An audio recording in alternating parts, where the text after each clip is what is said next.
亲继续要来看是行政院长苏贞昌，这个月初9到苗栗的时阵，痛骂县立体育场的便所5间害3间。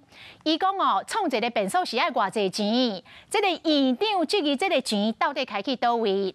啊，记者嘛实地去看苏院长所讲的便所，发现这个便所有影是害溜溜，啊，环境嘛真阿杂。苗栗县府来回应讲，遐是100年丁辉组合厝的便所，使用到今10多年了，已经老旧故障，将会研究修建。啊，县府嘛来强调讲，因的财政拢有严格来控管，钱无乌白开。讲苏院长应该是误会了。苗栗体育场5间厕所要入用，3间门口贴故障。行政院长苏贞昌这个月9号去苗栗时，讲借用县立体育场便所，发现便所拢还海去。这个故障的字也是越写越漂亮，因为常常在写这样。那修一个厕所有多少钱？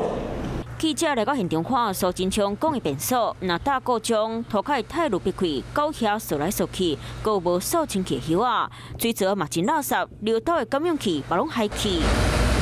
民进党苗栗县长候选人徐定珍认为，预算爱用在重要所在。这个也不是大钱嘛，都是小钱嘛。平常没有拴紧螺丝就会这样子啊，要把钱花在出国上面啦。2014到2019，出国了56次啊，其中45次到中国大陆。苗栗县府回应讲，苏院长讲的迄个便所是伫体育场停车场边，是100年丁辉当时的组合厝便所，佮当用10多年，体育场内底便所设备也无接到民众检举。这3间故障的厕所，其实目前是还可以使用的。那如果需要经费来维修的话，我们处内也会协助体育场来做后续的一个维修跟维护。县府强调，预算拢有照中央财政伫咧规划，若是有需求，拢会提出计划。